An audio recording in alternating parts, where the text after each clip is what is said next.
یا اولیاء کی صورت میں ہمارے درمیان تشریف لائے۔ تعلیم یہ ہے کہ اسلام کی صحیح تعلیمات کو لوگوں تک پہنچانے کے لیے صوفیاء کرام نے بڑا اہم کردار ادا کیا۔ اسلام کی جو توحید ہے اور فرزندان توحید نے ہر جگہ پیغام توحید اور رسالت کا یہ وہ لوگ ہیں جو علم و عمل اور ذوق و عشق کے صالح پیکر تھے۔ یہ ظاہری و باطنی اسرار و رموز کے بڑے میدان ہیں۔ استغنا اور توکل ایسا کہ شاہی آسائشیں اور دنیاوی نعمتیں ان کی ٹھوکروں کی زمین اور زمانے کی رفعتیں ان کی نگاہوں میں بیچتی۔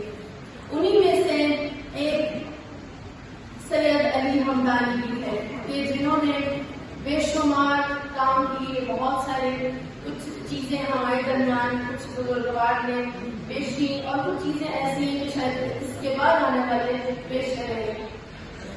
ایرانی ایک جملہ ہمیشہ کہتے ہیں کہ ماں فقط بے شوما ماہی گیر لیا کریں کہ صرف ہم آپ کو مچھلی پکڑنا سکھائیں گے، باقی مچھلی پکڑنا آپ کا کام ہے۔ اور اسی طرح سے سید علی حمدانی نے بہت سارے ایسے کام کیے جن میں سے جیسے انہوں نے مچھلی پکڑنا سکھائی، لیکن اس کو فروغ دینا، اس پر عمل کرنا یہ ہماری ذمہ داری ہے۔ اور انشاءاللہ تعالیٰ کیونکہ وقت بہت مختصر ہے، سارے کچھ نہ کچھ بیان کریں گے، ایک پوائنٹ اگر ہم سب سے لے کر اس پر عمل کرنے کی کوشش کریں گے انشاءاللہ کہ ایک سمندر میں ایک قطرے کے برابر کچھ نہ کچھ ہم اپنا حصہ ڈال سکتے ہیں۔ اس لیے ہم خدا سے دعا کرتے ہیں کہ اللہ تعالیٰ ہم ان تمام کلمات پر عمل کرنے کی توفیق عنایت فرمائے۔